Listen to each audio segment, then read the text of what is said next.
I learned this a long time ago. They say it's easier to pave the path for the kid, Mhm. right? That's what most people think.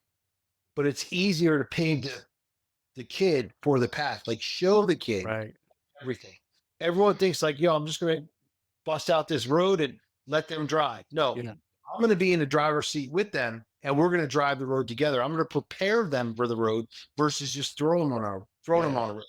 This is what people don't understand. We have to inspect what we expect with our kids. We were all kids once. Some of us didn't have relationships with our parents, but some of us did.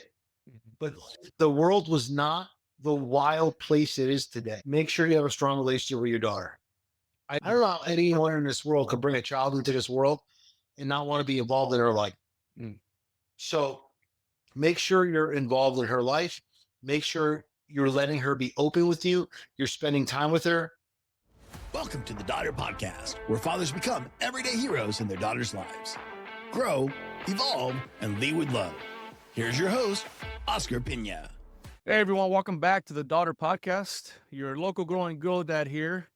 Today with a special guest, Big D. Dan is joining us to talk about being girl dads. Now, if you guys haven't followed Big D, he's all over the place, especially on the entrepreneur side. But today we're getting into what that looks like on the father side. Dan, man, can't thank you enough for spending your time with us a little bit today and giving us some of your wisdom. How are you? I'm doing well, then. Appreciate the invite to be on the podcast.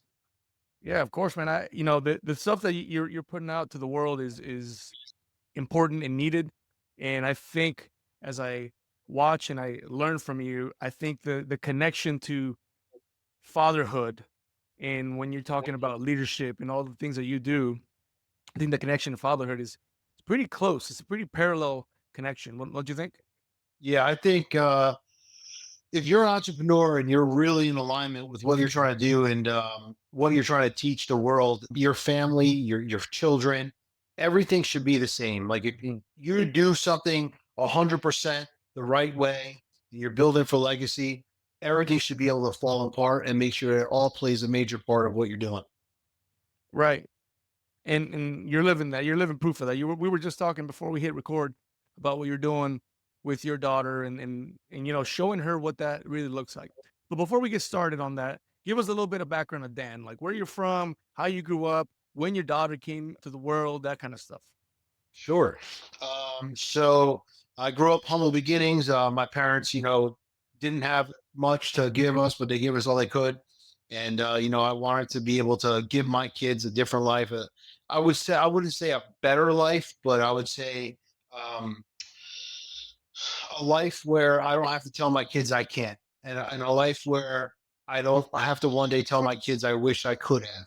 Mm. So I always did what I could in the beginning to set myself up for when I did have kids to be able to know that if I was going to build something, whatever it was in my business or whatever it was going to be based on my family and Mm. making sure my family was the center of it all and making sure that they were going to reap the rewards for my in and out every single day.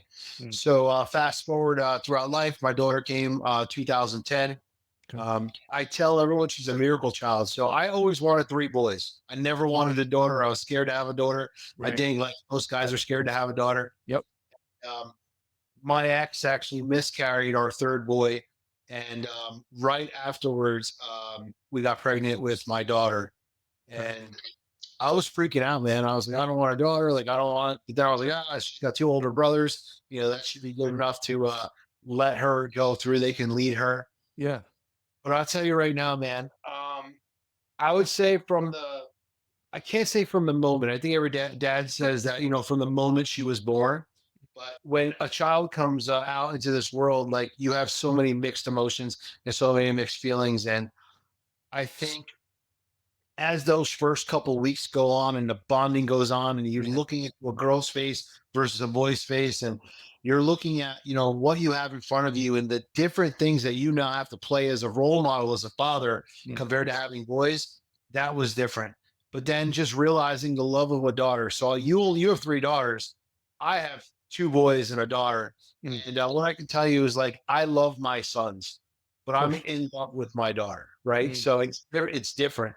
um, my boys, I could beat them up. I could do things. We could be rough. I'm rough with my daughter too, but at the same time, there's a different feeling when my daughter wants to hug up on me or lay on me or lay with me or come to me than it is my boys. Right.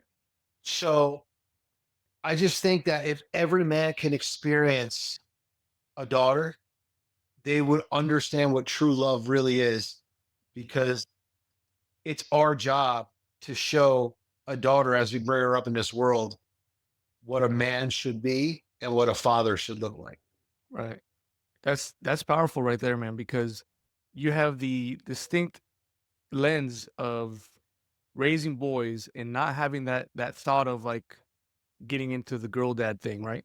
Yep. Until it happened. And for me, I think I can relate a little bit to what you're saying. Maybe not right away, but I just remember, man, I remember like my wife is pregnant. We find out we're having a girl, and I'm just kind of in panic mode because I'm like, dude, I'm a knuckle dragging boy. Like I don't know how to do. Like I figured, I just assumed I'd have boys, and then we figured that out, right? Like it's just not that big a deal. But it felt, and again, I don't have that contrast, but it felt big for me. Like a girl. Like not only do I have to figure out how to be a parent, but I have to figure out how to be a dad to a girl. And honestly, the first thoughts were always like the protection, the guns, the like all the things like stereotypical things that you think about. I had them. I had them all. But primarily was like, how do I provide? How do I provide? How do I provide? And that's it, right? And as you know, as you mentioned, those first week, second week, third week, when you're with that child and like all of a sudden you feel this different thing. It was more than just provide. Now it's like, I need to be here. Like I need to be around. I need to do these other things. And I always tell folks when we talk about this that I've never been afraid of dying, but at that moment I was afraid of not being there. So Mm. like death itself didn't scare me, still doesn't, but Yeah. not being around scares me. So that feeling is very real. I think if I never had a daughter, I would still be out of control. You know what I mean? Because it would be okay for my boys to see that. It would be okay for my boys to see the limits and not settle down and not understand, what an actual caring person looks like. And having a daughter like really switched gears for me and made me do things so much different, see life so much different. And hence, I mean, I actually filed for divorce because of my daughter, Interesting. because we weren't living the example. We weren't showing her what a true relationship should be like. We were fighting all the time and, sleeping in different beds. And one day my daughter, I don't know how old she was, maybe like 8, 9 Mm. years old. And she comes up to me and she goes, "Why don't you sleep in bed with mommy? Why do I sleep with mommy? Mm, Why do you sleep in my bed?" And that day I was just like, I mean, what example am I setting? I'm letting her think that this is okay. yeah. I'm not showing her what true love is. So if I continue to adapt this, how many guys say like, "I'm just sticking around till my kids are out of high school"? Hmm. Well, that just disrupts your kids for life, because at the end of the day, like, you've done that for 18 years and now your daughters and sons are going to think that's okay. The Yeah. hardest thing I ever put my family through was divorce, but it's been the best thing for all of us because it's created better bonds, better relationships, and it's allowed us to do things closer that we couldn't do before because there was too much tension. I gotta ask you on that note, and I just don't, I wouldn't have that thought process experience. Having your boys early, you just mentioned like having her kind of change your mindset of how you should be seen, right? Do you think that she was not necessarily her only? Obviously, you love your boys too, but when I think of a marriage, I mean, I've been married for 22 years now, and I can tell you that it got to a point where I was like, I need to fix myself, right? Like not necessarily squabbles, but just things that were not going right. I started noticing that maybe I need to look in and figure out what that is. And I bring that up because as we're younger, we got our own ego. Everybody's got their own ego, and you got issues, and then I think I heard it said something like unspoken expectations or then later resentments or something like that. Yeah. And like marriage is hard. Like, I mean, let's just face it. Yeah. It's a hard thing. Do you think that when she was born, you started to see that? Like where you needed to look in and be like, all right, now we're just butting heads because you have two adults. There's two specific adults that have specific needs and wants and egos, but then you have your kids, right? And so how did you see that whole process play out? There's a company extremely dedicated to restoring the dignity of hard work and the relentless pursuit of greatness. That company is Fuel Hunt, and I am honored and humbled to have them as our sponsor. They have built a community that is all about choosing discipline over comfort and taking pride in the journey because comfort is a slow death. Their clothing isn't just apparel or fight gear, it is our uniform. 100% American made, Fuel Hunt clothing is a daily reminder for me and those around me that I am committed to being among the few who truly hunt for their goals. Join the movement today and wear your ambition proudly. Everybody wants to eat, but only a few will hunt. Follow the link in the show notes and use Grill Dad at checkout for 10% off your purchase. When my ex actually got pregnant with my daughter, we weren't even living together at the time. Okay. So like through her whole first year, I wasn't even home when my daughter was there because we were not together. We were not, things were not working, and I didn't realize it until my daughter said that to me. Was like a light switch went off because I was like everybody else, where it's like I knew that this wasn't going to work. We tried marriage counseling, we tried marriage retreats, we tried everything, but if one person puts the blame on the other person and we don't take personal responsibility together to fix something, you're never going to fix it. It's like working on you have two people who want to bake a cake. One wants to do it this way, one wants to do it this way, and you're fighting to get there. The end result is going to be trash. Right. Right. So the same thing with your marriage or your relationship with anything. So I can tell you that marriage is probably the hardest thing I ever did. Getting divorced was the worst experience I've ever been through. And it was because of the kids. And I could tell you that the longer you wait, if you're in a bad spot, the harder it's going to be for the kids. I went 4 years without talking to one of my sons. Wow. Because of the divorce and because of what they call parent alienation, and brainwashing and all that. And thank God, he's been around for the last, let's say, 8 months now, but I missed his entire high school career, football career, everything, just because of that divorce. It brought me and my daughter closer. We talk about things. She's in high school. She's a sophomore. She opens up to me. She knows how it is. Her older brother lives with me. So we're able to have a very, very good bond. But I just thank God that I did what I did when I did it, because it would have just caused such disruption. Like mom thinks, let me talk to mom because she thinks this is okay. Let me talk to dad because he thinks this is okay. A house divided. So you're going to play both sides of the fence. Yeah. That doesn't happen right now. I watch my kids. I try to corner my eye as my wife and I are talking about whatever. And it always feels like, even if you don't think that they know what you're talking about, they're listening and they're feeling and they're watching. Do you think that to your point, right? When you got to that point where you're like, oh man, we're doing more harm than good here. Was that how you felt? Like they're always looking at everything. So even if you think they weren't, did that comment tell you that they are seeing something? Yeah, we would argue so much, and I was always the one to leave the house so the kids wouldn't see it. Whatever. She'd lock me out. I try to get back in. But she was physical. So she'd hit me, she'd attack me, she'd do that stuff. And, towards the end, when, my kids had friends over and she's attacking me, I'm bleeding, I'm doing all this stuff. Like, I'm a big guy. I put my hands on her, like, there's really a problem. Right. you know? Yeah. But at the end of the day, it was just such a cycle of such bad behavior that I just knew at that point, like, my daughter can't see this. My daughter can't experience this. And she still talks about it, my daughter. She still talks about it. So it's traumatizing to them. But I allow her to know that, like, that's the reason. And I tell her, like, the reason why daddy left was because daddy wanted to show you what true love is and should be, whether it ever came in my life again or not. I'm blessed to be with someone. But what I can tell you is that if I wasn't with someone or never found someone, it still would have been better to be in a situation alone and be a good father and show her what shouldn't be versus being in something and her thinking it's okay to be. Yeah.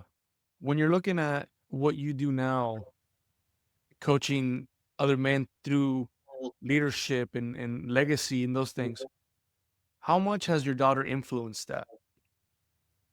Super important because every decision I make, it's not only my daughter, it's all my kids, right?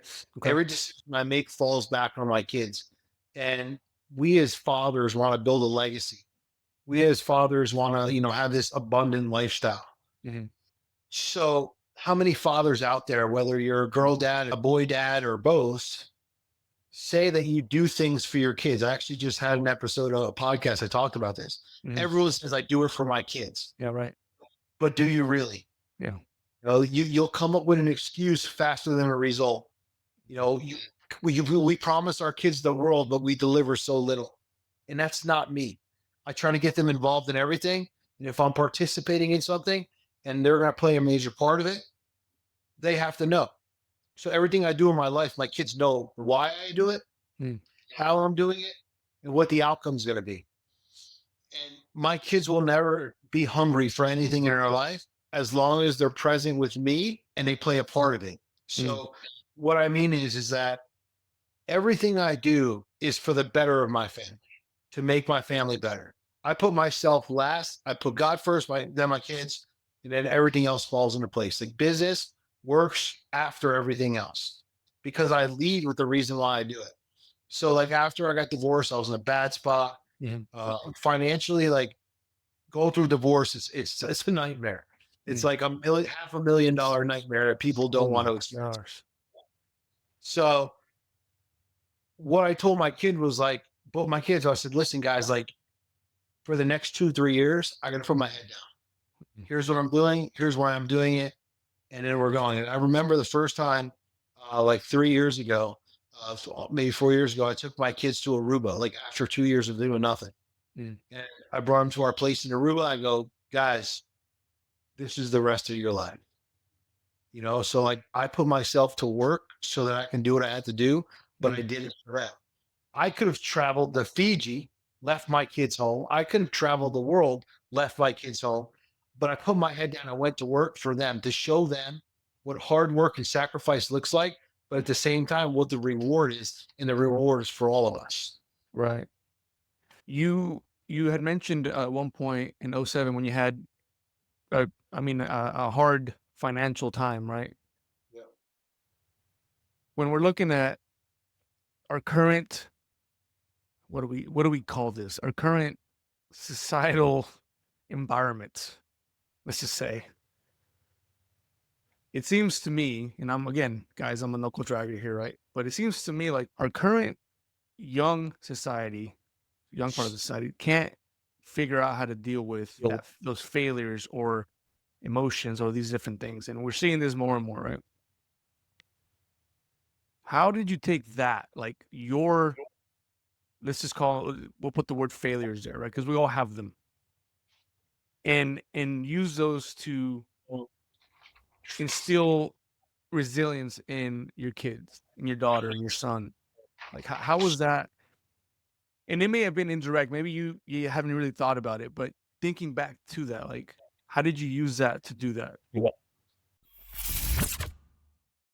Hey, if you enjoy the Daughter Podcast, you'll love what we've got waiting for you at daughterpodcast.com. As soon as you visit, you'll be prompted to join our new email newsletter, a resource packed with valuable insights, practical tips, and powerful perspectives straight from our podcast episodes and incredible guests. Don't miss out on the chance to join the community and strengthen your journey as a father. Visit daughterpodcast.com today and subscribe, because great dads never stop growing. So 2007, I went bankrupt. I had my 2 boys at the time. They were young, 18 months. My daughter wasn't around yet, but I realized that at that time in my life, I was chasing money. Okay. And I thought wealth was money, but wealth is what you're building your life around. It's not the actual money. Money is a secondary product. Yeah. But because I was so young, I was in my early 20s, I was chasing the dream. MTV Cribs was around. So it's like, Right. biggest house, who could have the nicest cars. Little did I know they rented them all and I was paying for them all. But this is the perception of what we thought wealth was. So once I lost everything, I realized that my kids were still healthy. So everything that I built up into this point really didn't matter because what really mattered was still here. Yeah. So throughout the years, I mean, I've had ups and downs as an entrepreneur. I've made hundreds of thousands of dollars, millions and millions of dollars, and I've lost millions and millions of dollars. And what I can tell you is that my kids have seen it all, and I've been transparent about it all. Mm. If I go through a season, my boys both, one's almost 21, and one of them's 19. Okay. So my one that's almost 21 is been with me side by side, my best bud. You know what I mean? We've been through everything, and we fight like we're best friends. You know what I mean? And brothers. But then at the same time, like we lean on each other. Mm. But he sees everything I go through. He watches everything I go through. And then my daughter later on in life, um, while we were going through a divorce, I was going through some hard times, and she wrote something in school. They asked her, like, who is the strongest person you know? And I still have this thing on my desk. My dad is, because no matter how hard life is, he doesn't quit. Cool, man. So That's she good. was maybe like 8, 9 years old, and she wrote this in school. And today she knows, like, no matter what we do, we don't quit. We keep going. And if we fall down and we get hurt, we get up and we just keep walking. And it's not a sprint to the end. It's just being able to get up when we trip. And my kids all know this because they've watched me. They've watched me through the divorce. They watched me through hard times. Business is not always up. Business is down sometimes. So, you know, my kids, my daughter, especially now in high school, like kids will be like, you guys are rich. Like we're not rich. Okay. At the end of the day, it's not about what we have or what we don't have. It's about what we do and how we do it. Mm. And kids have a perception of what we do together and how we have a life together. And I'll tell you why it's different. Because my kids, we've always rode dirt bikes together, rode quads together, whatever it is. We have a shore house, so we ride jet skis together. Every one of us has our own, right? This is so we could spend our time together. Other people would like, oh, you spoil your kids. Mm. I mean, at the end of the day, you buy your kids an Xbox so they can sit in their room, shut their door, Right. and they don't have to participate with you.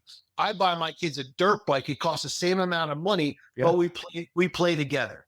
Right. My daughter texts me yesterday. She's like, because this is my weekend, I don't have her. She texts me yesterday. She says, hey, Dad, can we do a bonfire at the house? And I want all my friends to come over and ride pit bikes. Our house, her friends, she wants them to come over, right? So, like, Right. this is what I'm building. My Yeah. boys, they always have people over. They're wrenching on trucks. They're doing stuff. I know my kids aren't out doing drugs. My kids aren't drinking.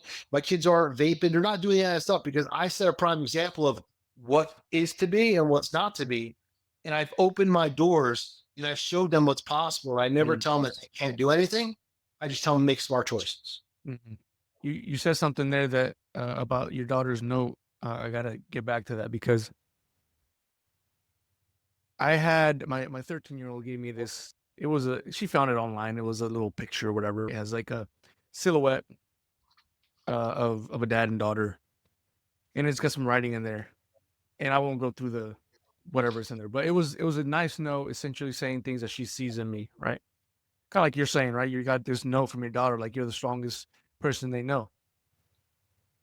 I don't know about you, brother, but when I got that, I was like, I almost felt inadequate, right? Because there's these things that are written that they're seeing that I'm glad they see, but at the same time, I'm like, am I living up to those things? Am I being that person that their vision sees?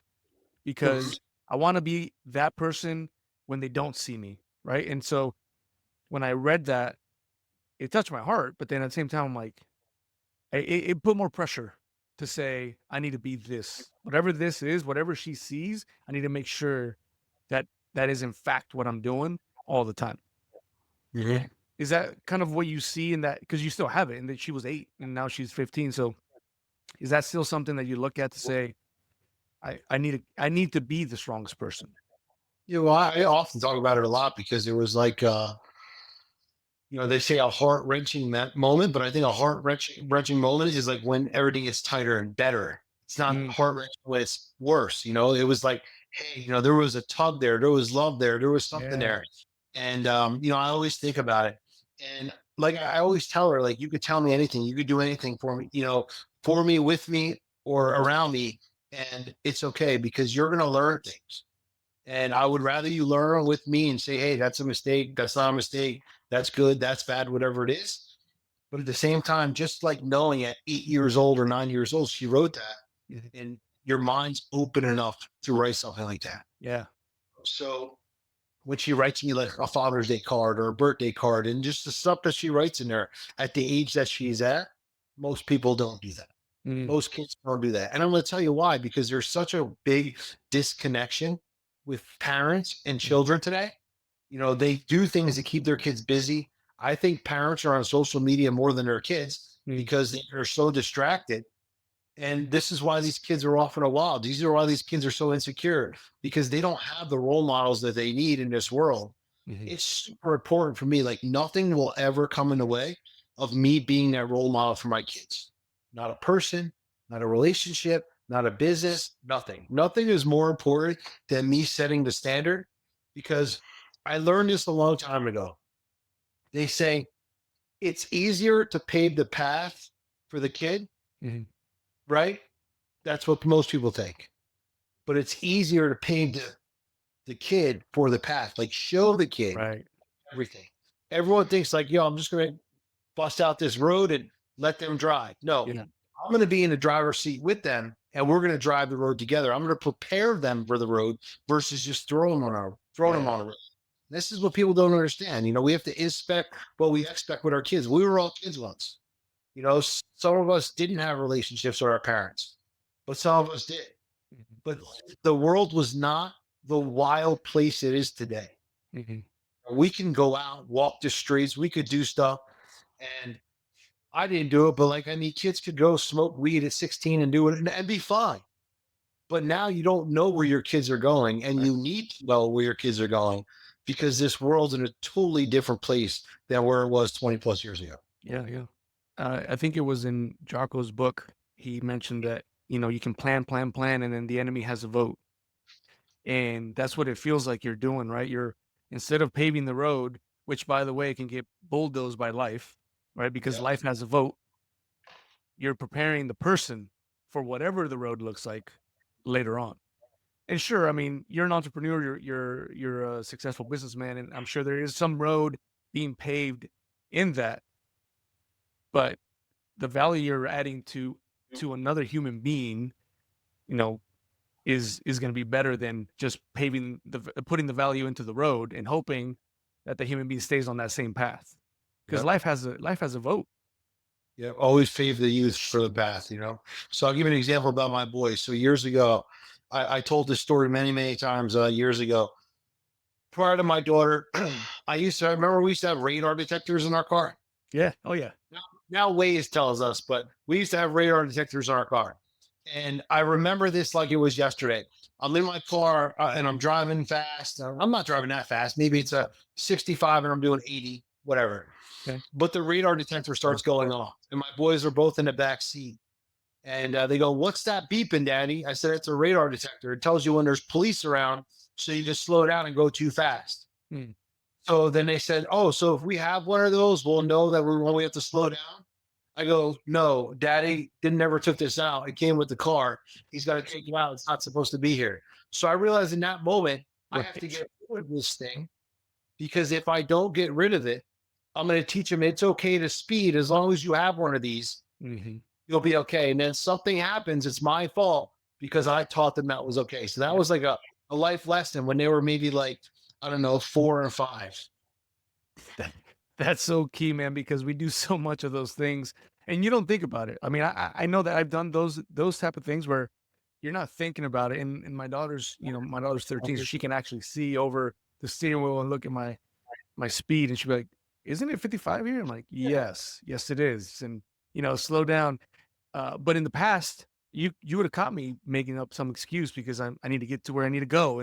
But you're right. We wouldn't be teaching the right thing if I don't give her one the opportunity to tell me when I'm wrong, right? Yeah. Yeah. And then two, fix it. And so that's absolutely that's so key. And such a funny thing because I think I've had the same exact thing. I don't have a radar anymore, but I used to have one in the car, and Now my kids tell me I drive slow. It's just blame it on the old man thing, and then beat him on a workout. That's the way I I'm look at it. just super grateful. Like my oldest son told me yesterday, um, one of his friends, two kids, they're these kids are at the age that they got motorcycles now, in their 20s. Both of my boys have Harleys. I won't let them get street bikes. The two kids had street bikes the other day. They're doing like 130 on the highway, and they crashed into each other. Are you serious? Yeah. So like, that's a wake up call. My kids know like that's unacceptable. It's not, and now they know like, all right, now you think better. Glad Dad didn't get me crotch robbing because that's a death sentence. That's insane. Yeah, that's insane. And your boys, they knew the kids on those I bikes. don't know if my son knew the kids, but it was their friends.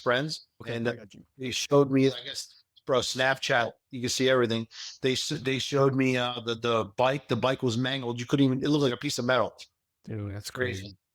I mean, I crashed when I was, I think 21. I crashed doing 120 on a street bike. Cool. And you're still here. I slid 220 feet. Everything ripped off of me. And I missed the telephone pole by inches. Man, what an opportunity after. Let's talk a little bit about what you're doing with your daughter now. So she's 15. These are formative years, as you know, and as a lot of our listeners know. I'm kind of stepping into that, like going up the hill and looking into the teenage years. Right, I got a 13-year-old now, and let's talk about that a little bit. It'll be embarrassing soon. It'll be embarrassing soon. Stop, Dad. You're embarrassing me. I'm kind of looking forward to that. So maybe we'll talk about that too. But I'm looking forward to that a little bit to figure out, like, I'm already the dude. Like, she walks out the door and the bus comes real close, and I'll just yell out, right, like, I love you. And she's like, she's closing the door, right, and I'm like, that literally a year ago that would not have been an issue for her. She'd yell it right back. So let's talk a little about that. So some of the things I'm doing with my daughter now, like last weekend, we went to a daddy-daughter Christian. It was a weekend, but we only made it Saturday. And it was a great time. There was, I think, 60 total dads and daughters, so 30 dads, 30 daughters. It was out on like a campsite. We shot 22 rifles. She had an amazing time. We shot archery. She had an amazing time. And she said, can we get a bow and arrow to shoot at the house? This is awesome. Yeah. She said, can I shoot guns? You got all these guns. Can I shoot guns? So just yesterday, I bought her a single load 22. Nice. Yeah, that way. And I said, hey, I got a gun for you so you can shoot and, you can learn. But these are the things that we have to do as fathers. Like, if you're in your kid's life, your kid will want to be in your life, especially if you're doing things that you're challenging them and they're having fun and you're doing them together. So many people just let their kids go and do whatever they want to do. And that's not what I do with my kids. Like, they don't have that much freedom. My daughter didn't start sleeping over people's houses till last year. She would never sleep over anyone's house. Right. Now but there's just like two friends that she'll sleep over. We know the two friends. She's been friends with them for a long time. We know the parents. There's always communication. Right. But again, it's tough for me too. Like, I don't know what those other parents are doing or whatnot, where they're going. I know that the two people that she does stay, that their families are strict, not strict. I wouldn't say strict, but they set standards and set boundaries. And I think strict's the wrong word. You shouldn't be strict. Right. We should allow our kids to do what they want freely, but at the same time, like, under our guidance, like, let them try things as long as it's not dangerous. Let them experience things, and then let them be open with us about it. So that's what I just did with my daughter. And then now, my daughter, if I drop her off somewhere, like, she gives me her head to kiss her head, like, before she gets out of the car, or it used to be, I've kissed her on the forehead, the door's open or whatever. But, as they get older, they start like looking at the way other people are, caring about how other people's. What I can tell you is that girls are ruthless. Like, the girls that they're around, their friends and all this stuff, like, they don't have good relationships. They're ruthless. They make fun of people because they don't understand, because they have their own insecurities. So I think, our daughters at times, they kind of want to put a barrier up because they don't want like people to look at them a certain way, because they want to keep that relationship with us separate. and let them just be what they want to be with their friends. Dude, I remember girls being ruthless when I was growing up, Oh, and yeah. now First and boys. we would just go out and fight it out. And sometimes you even became best friends with the guy when you were growing up, right? But then fast forward to now with social media and how ruthless people can be just on that. It it's it's insane how we got here, right? And I tell my daughter that's you know I had someone on the podcast recently, and they asked me why I don't interview my daughter. Hey, why don't you interview your daughter? Why don't you do this thing? And one of the simplest answers I give people is like, I'm protecting her from all of that, from the ruthlessness of some girl at her school getting a hold of a video and then doing what they do on YouTube and remixing it and doing these things. I'm like, she's not ready for that yet. That's funny. My daughter asked me yesterday. She's got like this new Instagram, and I have a lot of followers, right? So she's like, "Dad, can you share my page, so I can get more followers?" I said, "I won't." Yeah. I said, "I don't post my kids. If they share something with me, like I hide their profile. I don't post my relationships. I don't post nothing, because again, that's secret to me.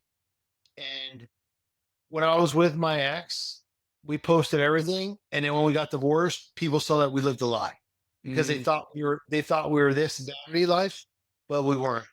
So now I make everything that I'm doing about the message I'm trying to put out yeah. there. And you'll see that I talk about being a good dad, being in a relationship, being good, but I don't need to put that stuff out there because as you start doing greater things in the world, people are trying to take you down. Right. Like my daughter's friends, someone will be like, "Oh my God, your dad's verified." You know what I mean? Whatever that means, right? Yeah. So, but now again, now she's categorized. Oh, you're rich. Now she's Yeah. categorized. Yeah. So I don't want to put condemnation on my kids Mhm. because maybe someone's mad at me now. They attack my family. They Absolutely. attack my relationships. I don't need that. Especially going where I'm going. 90% of the people that follow me on social media, I don't even know. Right. Why do they need to know anything besides the message I'm trying to put out there? Yeah. Yeah. That's so true. I try to do the same with the show and on social media. And you know, people know that I have 3 daughters. People know their ages, and that's about it.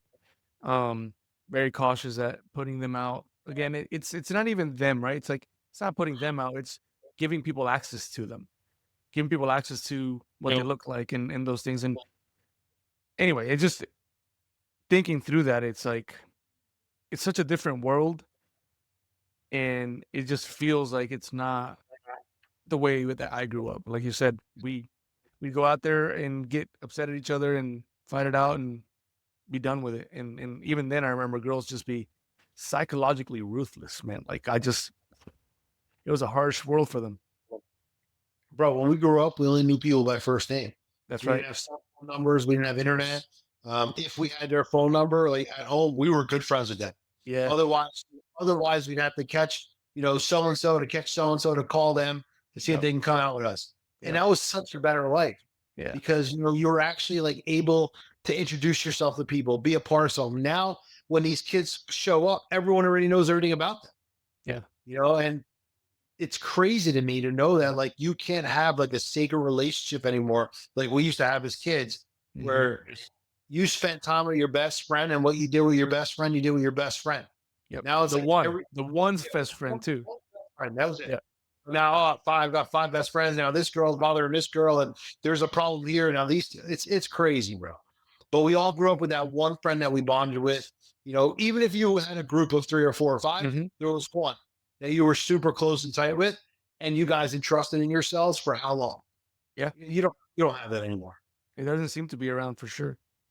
Give me just a little bit. I know we're getting short on time here, but give me a little bit of how you manage specifically with your daughter, right? Because your sons are a little bit older, and again, we talked about a little bit of a difference between the boys and the girls. But when we're talking about social media, she's 15, she's in the thick of it now, right? I mean, she's 15, she's grown up pretty much with a phone somewhere around the house, if you will.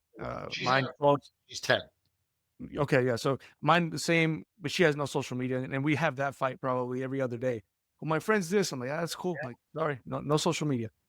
So tell me how you manage that and how you give her lessons on that. Like, how do you guys talk about that? Like, what is your philosophy behind that? So the beginning, like right when I got divorced, I didn't want her to have Snapchat. I Yeah. don't want her to have TikTok and all this stuff. And then, me and my ex do not get along. So the way our relationship went at the end was like whatever she can do that I said no to, and she said yes to, she was the better parent. So you got to pick your battles. So Yeah. even though I tell my daughter something, and her mom says it, oh, it's okay. Then she's gonna hide things from me and do stuff. And I see it. So I allow my daughter, she has TikTok. If I see something or she puts something up that I don't like, she's got to take it down. She has Snapchat. I don't go through her phone because what I see now is like one of her friends, she's 15. One of her close friends that comes over, like her mom and dad say that she can't have Snap, she can't have TikTok, but she has it. Mm, They hide it. They like hide it in some app that you can hide your apps in or something. And she's just not allowed to do it, but she still does it. That way, when her mm, mom goes to check her phone, she can't see it. interesting. So she hides these things from her parents because her parents are holding her in a place where she can't grow up with the rest of everybody else. So for me, it's like, all right, I could choose to fight with her and take things away from her. I have a battle on the other side because when she goes to her mom's just going to give it to her. Mm, Every time I grounded my kids through social media, when they were like in trouble as they were growing up through the divorce, like they'd go to my ex, she'd say, "My house, my rules." So I'm fighting an endless battle, you yeah. know. So understanding how to deal with that is don't fight it. Just don't condone it and be like, yeah, that's good. But Mm, I've said no. If you choose to do that, that's on you. But that's not the way things work. And if you try to dig too deep in it, they're gonna hide too much from you. agree. Everything comes to light, man. You'll figure it out. You'll see it. So for me, especially my daughter and the way my ex is and the way I am, we're two different people. I mean, I don't want to badmouth anybody, but I think I'm a better role model, whatever. Um, but someone else will beg to differ. That's fine. But at the end of the day, like I want to choose what path is best and watch her Mm-hmm. because the more stuff that I don't like get down her throat on and on top of her shoulders on, the more open she'll stay with me. When Interesting. maybe other people don't agree, like, oh, she's doing this or she's talking to this person or she's acting like this. All right, well, I'll let her act like that. Let me watch, let me see, then Mm-hmm. I'll have a conversation. But if I try to be that guy who tries to put the window up or close the elevator door and say, hey, all she's going to do is take the stairs. You know Yeah, what I'm yeah. saying? We'll find a way. And it's crazy because I guess the thought process, at least for us, and you mentioned it earlier, social media is a highlight reel, Mhm. right? So everything they're seeing is is not necessarily all untrue, but a lot of it is just it's the highlight reel of someone's life. It's not. It doesn't give the reality. And when we see that and we talk to our daughters about that, like, hey, look, because my wife and I have it, right? And obviously the podcast is on social media and I share those things with my daughters as they can see it through my phone. But we try to pinpoint things to show them, like, hey, look, see this? Like, this person, what's going on in this person's life. We know them. We talk to them. You don't see that here. And you need to know that what you're seeing is a veil, right? And this is what it starts happening to the kids. They're like, oh, well, so and so has this, or so and so went here, and so does that. And it's like, dude, you're not putting anything else on social media other than the highlight reel. Mhm. Um, my wife and I talk about this probably on a weekly. Like, we're like, yeah, we don't think she's ready yet. We don't think she's ready. Like, we get to that point where we're trying to discuss that together to figure out, all right, she mentioned or she responded like this to what we showed her. I don't think it's a time yet, right? And you're looking for maturity, but 13, like, come on, frontal lobe is still developing, and you know what I'm saying? Grade she in eighth. Yeah. Yeah. High school is a different world, bro. You know what I mean? Maybe just like, again, introducing it slowly, maybe one thing and limiting the time Mm, because everyone's going to be doing it, but just, saying, listen, like, it's like everyone goes to the football game on Friday night, but you don't got to do what everyone does at the football game. right. You stay in your lane, you do your thing. And that's kind of the way I look at it is Mm. like, as long as you're doing the right things, even though other people might look at it as the wrong thing, my kids grow up like they're God fearing, right? So, and like they understand, that gay is not right. They understand this LGBTQ stuff's not right. They see the stuff with Charlie and they understand they're Trump supporters, by themselves, not with me, because they see the way the world's going. But I let them go in that direction because if I don't let them go in that direction, whichever way they want to go, they're going to be forced to go with everybody else because I'm limiting the belief system. I'm limiting the education for them. And I think putting them in church and letting them know with the Christian upbringing that they have, like what they should and shouldn't be doing is dictated by everyone else, not dictated by me. I just believe what you believe, kids. And I'm on the same path.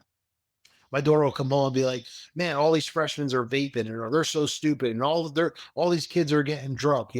Like my boys went through school. Well, at Mhm. least I told my one. The other one, I wasn't around for his high school, but my oldest son, like he went to two parties, as a senior, and he had like one or two beers, and he told me, like I'm not going to say, "Hey, you can't do that." Mhm. They're going to do it anyway. Listen, be smart. I'll pick you up. I'll drop you off. Don't be stupid. Mm. And now he's didn't go on a binger. But why do these kids all go on bingers? Why do these kids all do things? Because their parents tell them, don't do this, don't do that. And then they have to hide it. So it comes Mm. from the beginning now in high school, all the way through the end of high school. If they have to hide it as a freshman, what are they going to hide it as a senior? It's going to be a lot worse. Yeah. Well, Dan, give us a little bit of what you would tell a young father, maybe going through a hard divorce. How does that father keep, gain, or reignite the relationship with their kids? Their daughters. Obviously, we talk about here, but in general, what would you tell that young father going through that? Well, number one, make sure you have a strong relationship with your daughter. I see so many divorces and you got deadbeat dads, deadbeat moms. I don't know how anyone in this world could bring a child into this world and not want to be involved in her life. Mm. So make sure you're involved in her life. Make sure you're letting her be open with you. You're spending time with her. I fought very, very hard for 50-50 custody. I Mm. actually have my daughter like 80-20 right now. So, and I don't care. I'm not going to be like, oh, I'm going to go to court for the extra 30. Again, that's minor stuff. Be happy that you have the extra time. You have more influence. So everything that you can do as a dad to be around for your kids, make your kids more important than anything else because they were brought into this world from you and they deserve it all from you so that Mm. they can grow up and be the best version of themselves because they watched you and they were next to you going through this thing called life. So many parents want to put it off and go out with their friends, especially when they get divorced. Now they're single. They want to go party. They want to put the kids with sitters. I didn't do any of that. When I had my kids, all three of them, I had all three of them. Those were my weekends. I wasn't doing anything else. When I didn't have them, I was head down, working, doing what I had to do. And if something came up on a weekend that I had them, too bad. This was my time with them, and I wasn't going to give them up. And my Mm. time with them up to go have 2 hours of fun, 3 hours of fun, because now this is my priority. You're essentially getting to the crux of this whole thing, right? Presence. How are we going to be present in those girls and in those kids' lives? Yeah, you just have to show up. You have to be there. You have to be available. And Absolutely. don't set your kids off on iPads. Like my kids never had video games. They didn't have iPads at the table. They're not on their phones at the table. Like Mm. you set the standard of what your kids can and cannot do. Also, you set the standards of what your kids can and cannot be. Well, then give us a little bit of where we can find you, what you got going on lately, and where you are in social media. Sure. So the biggest platform I'm on where I'm most active is Instagram. Big Dan Official on Instagram. You'll see the logo Big D. And I've been doing events. I've been doing, different mastermind events. I got a Mm. few events coming up with speaking training, all across the Northeast. And that's really it, man. Coaching people on being their best self and then raising their values. I help people not only in business, but you got to become a better person first.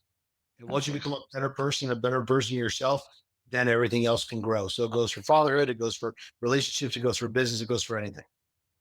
You can't fill from an empty cup, right? You got to fill it. Yeah. Absolutely. Well, listen, for everybody out there, we're gonna have all the links for Dan in the show notes. Go find him. His show is awesome and super inspiring to get into, especially if you're in the entrepreneurial world. In the meantime, remember that we are trying to make men better every day so that they can show up better for their families, for their daughters, for their sons, and for their businesses, if that is what they're doing. So, Dan, again, thank you so much for your time. Thanks for being with us. It was a blast, and I hope it's not the last one. Thanks, man. Talk to you soon. Appreciate it. Yeah, brother. See you all later. This has been the Daughter Podcast. Be sure and share this show with a friend. Like, subscribe, follow us on social media, and leave us a review. For everything Girl Dad, head over to daughterpodcast.com. That's daughterpodcast.com.